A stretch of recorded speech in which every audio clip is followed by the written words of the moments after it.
우리가 지난주에 14장을 통하여서 아브라함과 함께한 이 작은 군대가 그돌라 오멜과 함께한 왕들, 이 그돌라 오멜 연합군을 추격해서 포로로 끌려가고 있는 조카 롯과 그리고 소돔 사람들, 또 그 모든 물품들을 다 도로 찾아 돌아오는 가운데 사회 골짜기, 이 왕의 골짜기에서 아브라함 일행을 맞이하는 살렘 왕 멜기세덱과 또 소돔 왕 베라를 만나는 장면을 우리가 살펴보면서 은혜를 나누었습니다. 여러분, 세속의 번영과 성공을 의미하는 이 소돔 왕의 제안을 거절하고 하나님의 축복을 주고 있는 살렘 왕 멜기세덱을 선택한 이 아브라함의 믿음의 결단을 우리가 지난주에 보았습니다. 이제 오늘은 그 사건 이어서 이 15장 내용들을 우리가 함께 살펴보도록 하겠습니다. 여러분 1절에 보니까 이후에 라고 이렇게 시간 부사어로 앞에 있는 사건들을 우리로 다시 한번 돌아보게 만듭니다. 여러분, 아브라함은 자신이 가진 모든 것의 11조를 멜기세덱에게 주었습니다. 그리고 소돔 왕의 제안을 거절하고 소돔의 물품을 이 실 한 가닥도 취하지 않았습니다. 아브라함이 취한 것은 조카 롯 외에는 없습니다. 그에게 남은 것은 아무것도 없습니다. 오직 믿음으로 선택한 하나님의 약속, 이것뿐이었습니다. 여러분, 이 약속은 후손과 땅, 이 두 가지가 하나님께서 아브라함에게 주시겠다고 하셨던 언약이고 약속의 말씀입니다. 13장을 보면 롯이 저 요단 동편 땅, 정말 비옥한 소돔과 고모라 땅을 선택했을 때 하나님께서 아브라함에게 동서남북을 돌아보라, 이 땅을 다 너에게 주겠다고 하나님이 약속하셨습니다. 그리고 아브라함아, 너의 후손이 땅의 티끌과 같이 되게 하시겠다고 말씀해 주셨습니다. 또 12장에서도 내가 너로 큰 민족을 이루어서 너로 복이 되게 하시겠다고 하나님께서 아브라함에게 약속하셨습니다. 그런데 여러분, 시간이 지나고 세월이 흘렀는데도 하나님의 약속은 성취되어질 조짐이 전혀 보이질 않습니다. 하나님의 약속의 실현이 지금 지연되어지고 있습니다. 아직까지 아브라함의 아내 사레는 불임입니다. 그리고 자신도 조금씩 이제 나이가 많아지고 있습니다. 나이도 많아지는데 아내 사레는 아직까지도 아기를 잉태하지도 못합니다. 약속의 이 지연은 필연적으로 아브라함에게 의심과 그리고 또 좌절을 불러일으키고 있었습니다. 이런 아브라함의 마음이 잘 소개되어져 있는 것이 2절 말씀입니다. 한번 읽어볼까요? 2절을 한번 읽어봅시다. 시작. 아브라함이 이르되 주 여호와여, 무엇을 내게 주시려 하나이까? 나는 자식이 없사오니 나의 상속자는 이 다메섹 사람 엘리에셀이니이다. 나는 자식이 없사오니. 여러분, 고대 사회에서 자식이 없다는 것, 이 엄청난 고통과 많은 문제를 야기시켜 놓습니다. 특히 아브라함은요, 이 하나님의 말씀을 쫓아서 그 먼 갈대아 우르에서 이 가나안 땅으로 찾아 들어온 이방인이었고 또 유랑자였습니다. 이곳에서 그는 많은 일들을 겪으면서 가축과 식솔들이 점점 많아졌습니다. 하나님의 복으로 그 땅에서 잘 정착하고 있었습니다. 그런데 자식이 없습니다. 이 낯선 땅에서 일구어 놓은 많은 기업들이 한순간 물거품처럼 사라져 버릴 수 있기 때문입니다. 자기라고 하는 이 존재의 의미와 가치가 아무 의미를 지니지 못하게 됩니다. 자식이 없다는 것, 아들이 없다는 것. 이 고대 사회에 지금 이 팔레스틴, 이 네게브 지방에 살고 있는 아브라함에게 있어서는 너무나 허무하고 또 너무나 절망적인 상황이었습니다. 큰 민족이 되게 하시겠다고 했는데 땅에 티끌같이 많게 하시겠다고 하나님이 약속하셨는데 그 약속 붙들고 아브라함은 지금 견뎌 왔었는데, 그런데 현실은 여전히 사랑하는 아내 사레의 불임이었습니다. 이것을 견뎌야 했습니다. 결국 아브라함은 한계치가 넘어왔습니다. 그래서 하나님께 이렇게 항변하고 또 푸념하는 것이죠. 여호와여, 무엇을 내게 주시려 하나이까? 나는 자식이 없사오니. 이 표현 속에서 우리가 아브라함이 가지고 있는 이 낭만과 좌절, 그리고 또 믿음의 회의와 의심, 이런 감정들이 우리가 이 표현 속에서 느끼게 되어집니다. 지금 아브라함의 믿음은 완전 바닥에 떨어져 있는 것입니다. 여러분, 바로 직전에 어떤 일이 있었습니까? 아브라함은 엄청난 세속의 그 성공과 번영을, 그리고 또 많은 재물을 포기해버렸습니다. 오로지 하나님의 축복, 그리고 하나님의 약속만으로 충분하다고 멜기세덱을 선택하고 믿음으로 이 길을 걸어갔다는 것을 우리가 바로 앞에서 보게 되어집니다. 여러분, 바로 전에 아브라함은 최고봉의 믿음의 자리에 서 있었습니다.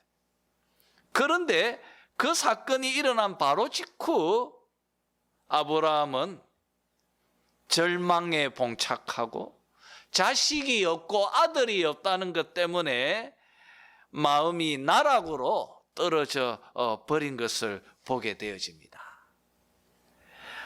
아브라함의 믿음은 마치 롤러코스터를 타는 것처럼 최고점에서 최하점으로 떨어져 버려 있는 것을 봅니다.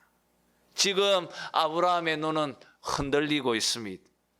바람 앞에 몹시 흔들리는 촛불처럼 아브라함의 믿음은 지금 요동치고 있는 것입니다. 여러분, 믿음은 평화롭고 고요하고 평탄하고 경건한 그럴 때에 주어지는 것이다 라고 하는 이런 낭만적인 태도가 우리 안에 있습니다. 이런 것을 버려야 합니다. 오늘 아브라함을 보십시오. 믿음은 우리의 삶 속에서 지속적으로 치열하게 싸워서 내면 안에서 투쟁하고 끊임없는 논쟁을 통하여서 얻게 되어지는 확신이라는 것을 우리가 말씀 안에서 알게 되어지는 것입니다. 하나님은 아브라함의 내면 속에서 일어나고 있는 이 치열한 싸움과 그리고 또 그 안에서의 좌절과 혼란을 하나님은 다 알고 계셨습니다. 여러분, 사무엘의 말처럼 우리 하나님은 중심을 보시는 분이십니다. 그리고 사랑 많으신 우리 신실하신 하나님께서 아브라함에게 환상 중에 찾아오셨습니다. 그리고 1절에서 우리 하나님께서 아브라함에게 이렇게 말씀하십니다. 아브라함아, 아브라함아, 두려워하지 말라. 나는 내 방패요 너의 지극히 큰 상급이니라. 아브라함아, 두려워하지 말라. 나는 너의 방패다. 나는 너의 지극히 큰 상급이니라. 주님께서 번뇌하고 좌절하고 절망하고 의심하는 아브라함에게 찾아오셔서 하신 말씀입니다. 아브라함아, 너의 미래에 대해서 불안해하지 말아라. 약속이 현실 속에서 성취되어지지 않는다는 것 때문에 낭망하지도 말아라. 기업을 이어갈 아들이 없다는 것 때문에 너의 삶의 모든 기반이 한순간 무너져 없어져 버릴 것이라고도 생각하지 말아라. 아들이 너의 삶의 모든 기업들을 유지하고 이끌어 간다고도 생각하지 말아라. 자녀가 너를 붙들고 자녀가 너를 지탱하고 보호한다고도 생각하지 말아라. 지금 네가 아들이 없다고 너의 삶의 의미가 완전히 허물어져 버린다고도 생각하지 말아라. 주님께서 말하고 있는 것입니다. 너의 삶을 가치 있게 하고 너의 삶을 지탱하고 너의 삶을 의미 있게 만드는 것, 그것은 너의 아들이 아니고 네가 없는 그 후사가 아니라 그것은 바로 네가 지금 신뢰하는 바로 나 여호와니라. 지금 주님께서 말하는 것입니다. 그러니 너는 두려워하지 말라. 자식이 너의 방패가 아니라 내가 바로 너의 방패니라. 자식이 너의 상급이 아니라 내가 바로 너의 지극히 큰 상급이니라 말하고 계십니다. 여러분, 참으로 놀랍고 은혜스러운 말씀입니다. 내가 너의 지극히 큰 상급이니라. 여러분, 오늘 이 말씀은 우리에게 너무나 중요한 것을 교훈하고 있습니다. 한번 생각해 보십시오. 왜 아브라함이 절망하고 또 두려워했습니까? 지금 아브라함이 왜 의심하고 왜 좌절하고 있습니까?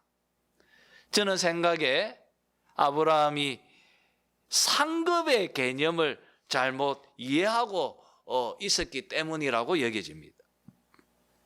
아브라함은 하나님께서 자기를 신뢰하는 자에게 주시는 이 상급, 이 상, 이것은 땅, 후손, 또 이 땅의 어떤 풍요로운 재물 같은 것, 이런 것으로 생각했던 것 같습니다.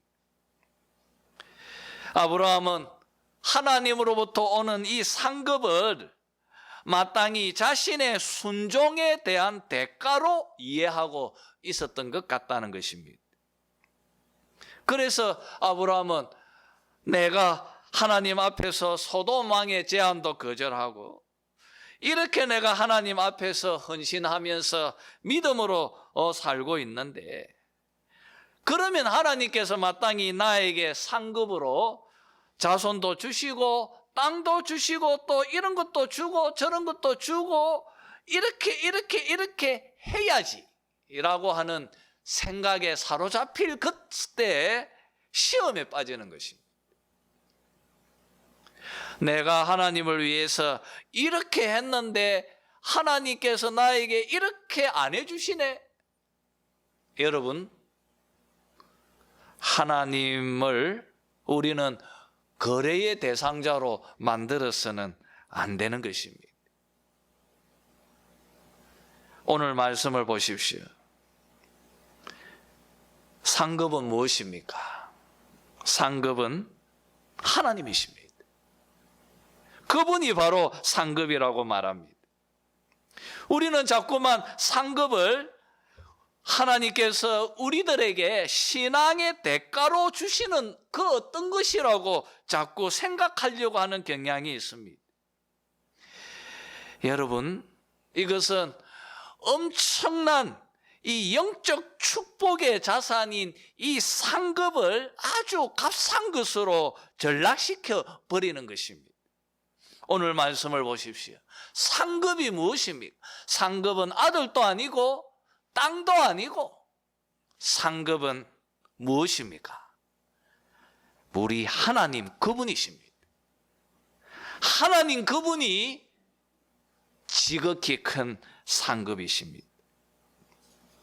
아브라함이 믿음으로 하나님과 이 영적인 친밀한 관계 속에 거하기만 하면, 그가 하나님 안에 거하기만 하면 그분이 상급이십니다. 그 하나님께서 아브라함을 책임져 주시고 아브라함의 방패가 되어 주시고 그 하나님께서 아브라함의 필요한 모든 것들을 공급해 주시는 것입니다.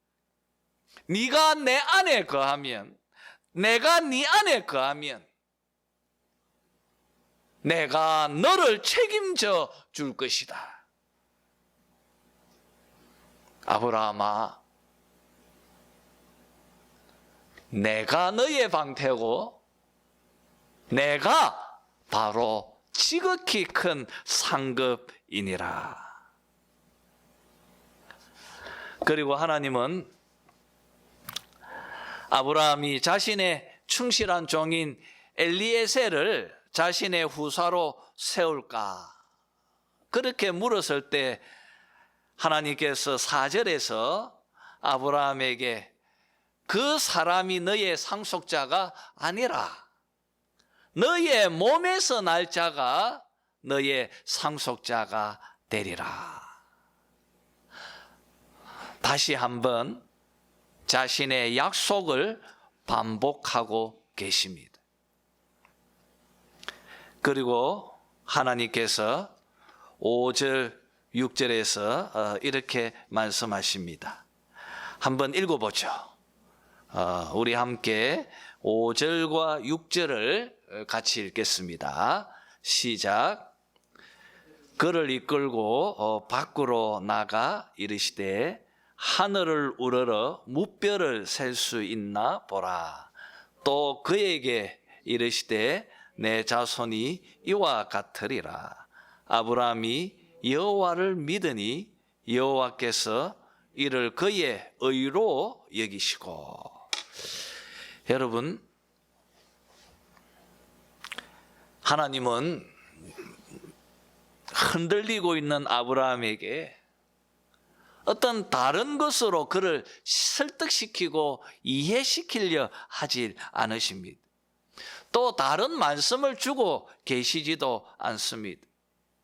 너의 후손이 땅에 티끌 같게 하시겠다고 하셨던 하나님께서 이제 동일하고 반복된 자신의 약속을 강조할 뿐입니다.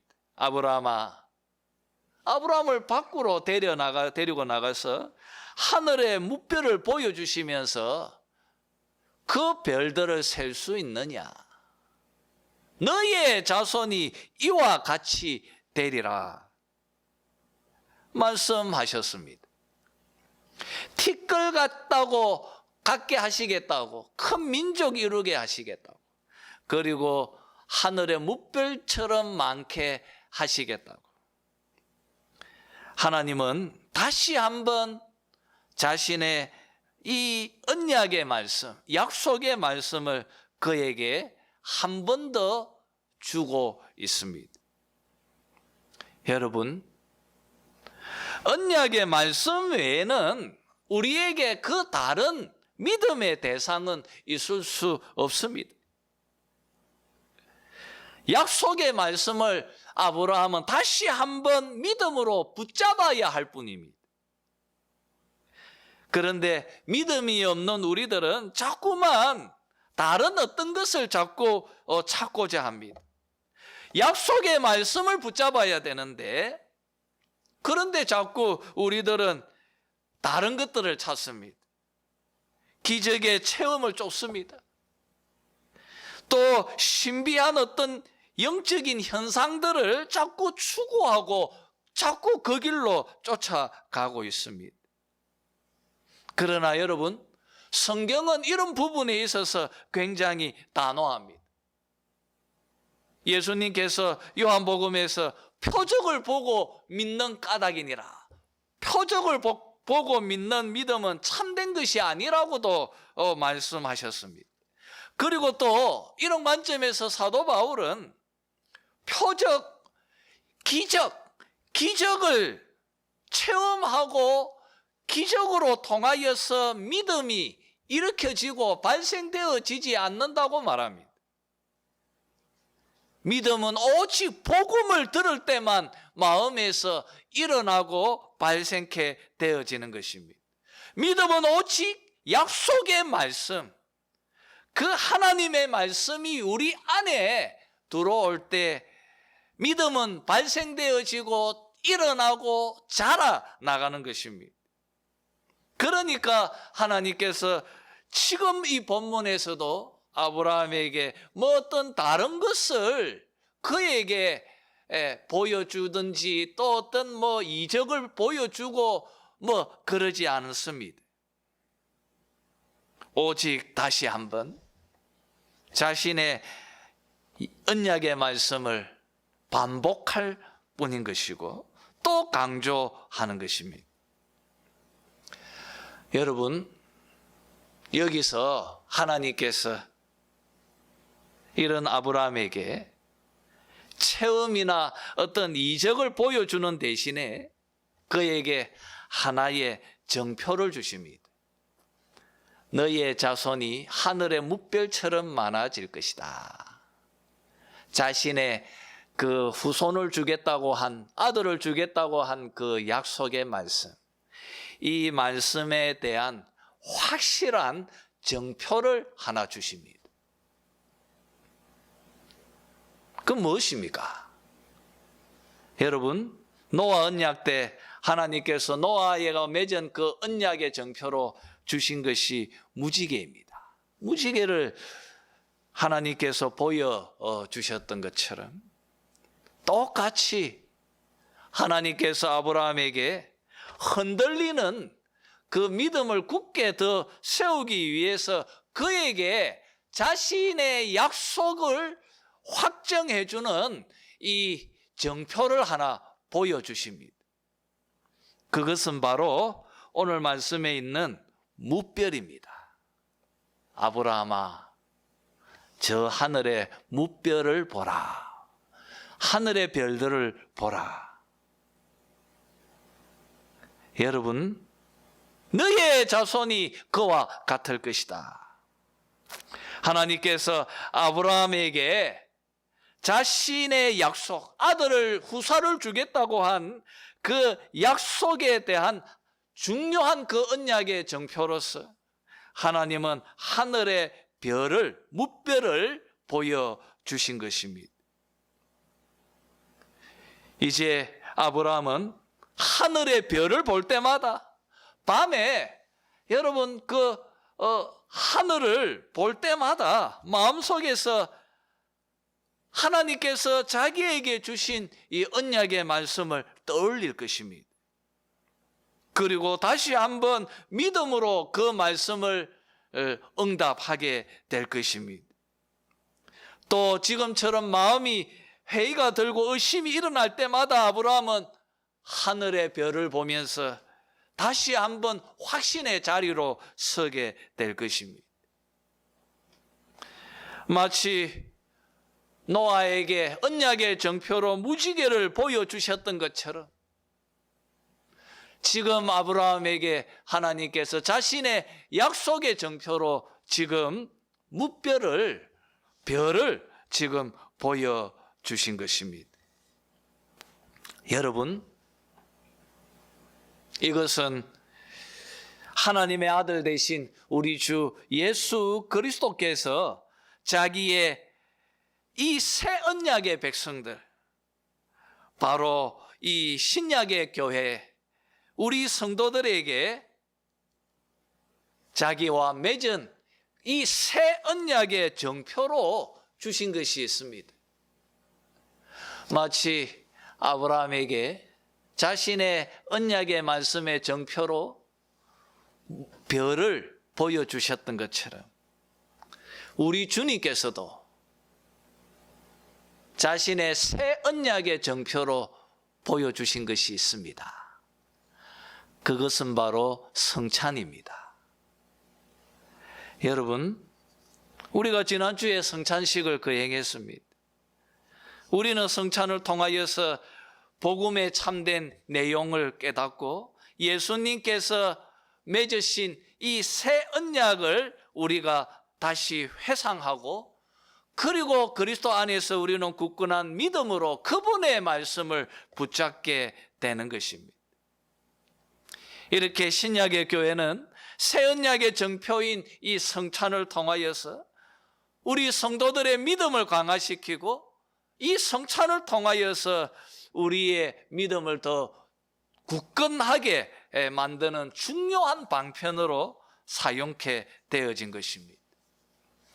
여러분, 예수님의 이 새 언약은 무엇입니까? 이 새 언약의 내용은 무엇입니까? 우리가 세례를 받을 때 고백하는 것이고, 또 성찬식을 통하여서 우리가 깨닫게 되어지는 복음의 내용들입니다. 누구든지 예수님을 하나님의 아들로 믿고 그가 나의 죄를 짊어지시고 십자가에서 죽으셨다는 걸 믿고, 그가 우리의 죄를 십자가에서 다 용서해 주셨다는 것을 우리가 마음으로 믿고요. 또 3일 만에 부활하셔서 우리를 하나님의 그 영원한 생명 가운데 살도록 우리를 이끌어 주셨습니다.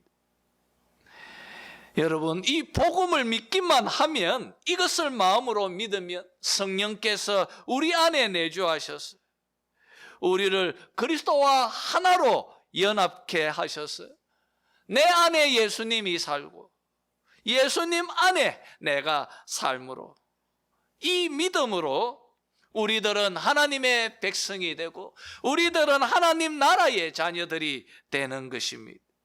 이것이 예수님께서 우리에게 보여주신 새 언약의 내용들입니다.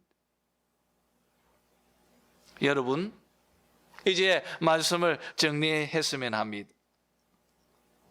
사실 우리들도 아브라함과 사실은 크게 다르지 않습니다. 우리들의 믿음도 아브라함처럼 롤러코스터를 타는 것처럼 오르락내리락거립니다. 우리 삶 속에 많은 사건과 사고들이 끊임없이 우리 삶 속에 일어나는 것처럼, 그럴 때 어떤 사건은 우리들을 깊은 절망과 좌절에 빠뜨리게 만들기도 합니다. 아브라함처럼 우리도 영적으로 깊은 심련에 빠져서 도무지 기도하려고 해도 기도할 힘도 없고, 성경을 펼쳐서 잃는 것조차도 힘겨울 때가 있습니다. 그럴 때 우리가 성도들과 만나는 것조차 싫어서 혼자만의 동굴 속에 갇혀 있을 때가 있습니다. 그렇게 우리는 아브라함처럼 자식이 없다고 하는 것 때문에 또 어떤 다른 이유 때문에 우리가 깊은 설렁프에 빠져 있을 때가 있습니다. 여러분, 그 신앙의 영적 설렁프에서 벗어나오게 하는 것은 무엇입니까? 그것은 하나님의 신실한 언약의 말씀입니다. 그 어떤 다른 것이 아니라 한 번 더, 다시 한 번 하나님께서 아브라함에게 주신 이 언약의 말씀처럼 우리 역시도 다르지 않습니다. 그리고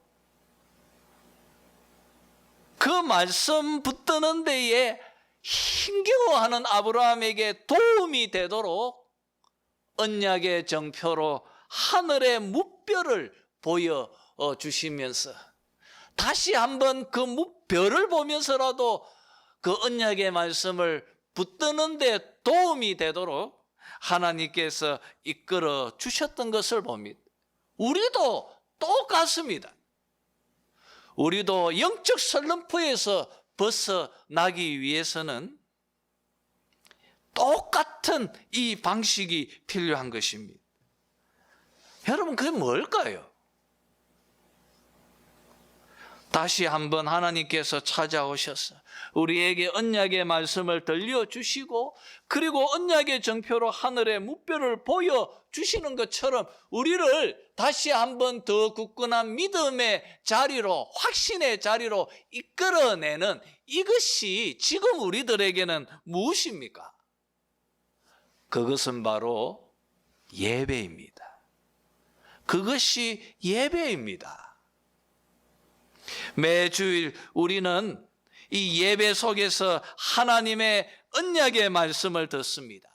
우리는 예배 속에서 성찬과 성례를 통하여서 언약의 정표를 보면서 다시 한번 우리의 믿음을 붙들게 되어지는 것입니다. 예배입니다, 여러분. 예배의 성공자가 되어질 때 우리는 굳건한 믿음의 사람으로 서게 되는 것입니다. 여러분, 이게 참 중요합니다. 교회 안에서 우리는 교회를 통하여 너무 많은 것들을 우리가 마음에 원할 때가 있습니다. 그러나 여러분, 가장 중요하고 그리고 또 교회의 모든 것이라고 할 수 있는 것, 그것은 바로 예배입니다. 여러분, 매주일 강단에서 흘러나오는 이 약속의 말씀을 아브라함처럼 믿음으로 붙드시기를 바랍니다. 그 믿음을 우리 하나님은 매주일 여러분에게 요구하십니다. 그리고 오늘 6절의 말씀처럼 아브라함이 그것을 믿음으로 수납한 것을 우리 하나님께서 보시고 의롭다고 말씀하셨습니다. 그 믿음을 의로 여기셨다고. 지금 이 순간 하나님께서 여러분이 이 말씀을 마음으로 믿음으로 화답하고 붙드는 그 모습을 보시면서 여러분을 용납하시고 의롭다 하실 것입니다. 여러분, 이런 생명이 넘치는 이런 영적 축복들이 매주일 이 예배 시간 가운데에서 여러분에게 흘러넘치기를 주님의 이름으로 축원합니다.